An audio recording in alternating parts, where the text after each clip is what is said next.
आज हमारे साथ मौजूद है, बात करने के लिए मौजूद है खालिद सर, जो कि यूनाइटेड अगेंस्ट हेट के फाउंडर मेंबर हैं। सर, आपका कैंपेन क्या काम करता है? देखिए, जब देश में लगातार मॉब लिंचिंग के इंसिडेंट बढ़ रहे थे तो उस वक्त हमने एक कैंपेन, बहुत सारे स्टूडेंट्स थे और कुछ सोशल एक्टिविस्ट थे, तो हम लोगों ने डिसाइड किया कि इन सब कैंपेन के जितने भी हो रहे हैं, क्योंकि पॉलिटिकल पार्टीज़ जो so called secular political parties हैं या जो अपोजिशन में भी हैं, वो भी सिर्फ एक सॉफ्ट हिंदू वोट्स के लिए, अपने वोट बैंक्स के चक्कर में वो लोग भी कुछ बोल नहीं रहे थे। और जब स्पेशली जुनैद का मर्डर हुआ ट्रेन में 2017 में, सो इट शुक एवरीवन। उसे ऐसा लगा कि जैसे पता नहीं कब किसी को भी कहीं भी मार देंगे सिर्फ उसकी रिलीजियस या कास्ट आइडेंटिटी के ऊपर। तो फिर हम कुछ लोग इकट्ठा हुए, कुछ बैठे, जिसमें कुछ JNU के स्टूडेंट थे, कुछ सोशल एक्टिविस्ट थे, अलग अलग बैकग्राउंड के थे।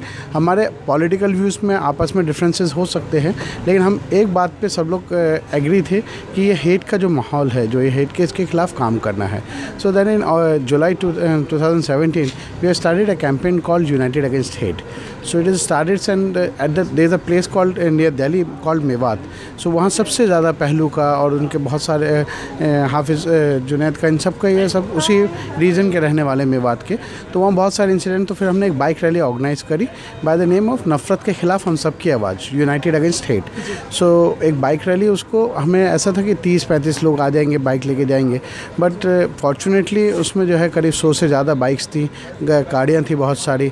तो उसमें हम लोग दिल्ली से मेवात तक गए, फिर वहाँ जाके एक एरिया है जहाँ पे बहुत सारे मॉब लिंचिंग के इंसिडेंट हुए, फिर वहाँ पे हम लोगों ने उसको जो है वो एक जनसभा करी, पब्लिक मीटिंग करी। उसके बाद now we are going to different places of the country, जहाँ स्पेशली जहाँ पे मुस्लिम एंड दलित पॉपुलेशन है और छोटे छोटे गhettos हैं, वहाँ जाके पब्लिक से डायरेक्ट कम्युनिकेट कर रहे हैं। कि नॉर्मली होता क्या है, थ्रू जितनी भी या तो एलिट क्लास में या सोशल उसमें, दिल्ली में ग्लूटियंस जोन है, तो वहाँ पे सिर्फ एलिट क्लास के लोग आते हैं, वो थोड़ा अपना डिस्ट्रेस या अपना गुस्सा दिखाते हैं, चले जाते हैं। लेकिन जो कॉमन पीपल है, जो लास्ट लेवल के पीपल हैं, जो अपना काम छोड़ के किसी प्रोटेस्ट में या किसी मीटिंग में नहीं आ सकते, तो हम लोग उनके पास जा रहे हैं। हम छोटी छोटी जनसभा करते हैं, फिर ट्विटर के थ्रू, व्हाट्सएप पे और सोशल मीडिया का यूज़ करके। तो मेन स्ट्रीम मीडिया में भी जो गोदी मीडिया के अलावा मीडिया, वो लोग भी ठीक ठाक सपोर्ट करते हैं, वो दिखा रहे हैं। तो एक माहौल एक बन रहा है जिसमें अब काफ़ी सारे लोग जुड़ चुके हैं हमारे साथ। तो अभी रिसेंटली हम बिहार में ही प्रोग्राम कर रहे हैं, झारखंड में ही प्रोग्राम कर रहे हैं। झारखंड क्योंकि मॉब लिंचिंग की एक तरह से कैपिटल बन गई है। सबसे ज़्यादा डेथ पिछले 4 साल में जो मॉब लिंचिंग की हुई है, स्पेशली काऊ विजिलेंटे को लेके, तो सबसे ज़्यादा झारखंड में हुई है। तो और हम लोग साथ के साथ जिस गवर्नमेंट में हो रहा है उनके खिलाफ भी प्रोटेस्ट कर रहे हैं, और जो विक्टिम्स हैं उनको कुछ फाइनेंशियल एड प्रोवाइड कराना है या लीगल हेल्प प्रोवाइड करना। तो we are working on that also. बहुत सारे पिछले 4 साल के जितने भी मॉब लिंचिंग के केसेस हैं, उसके 80% से ज़्यादा फैमिलीज हमारे टच में हैं, हम उनके टच में हैं।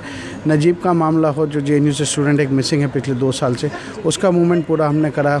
CBI हेडक्वार्टर को 2 बार हम लोगों ने घेरा है, तो उसके लिए पूरी कोशिश कर रहे हैं। हाई कोर्ट में भी उसके लिए केस लड़ रहे हैं। अभी जो CBI ने क्लोजर रिपोर्ट डाला, उसको भी अपोज कर रहे हैं। So we are working on basically on hate crime जो भी हो रहा है, तो इस पर we are working. United against hate is working pretty good now. Thank you so much sir, F3 news से बात करने के लिए। Signing off, Shreya Jain, F3 news.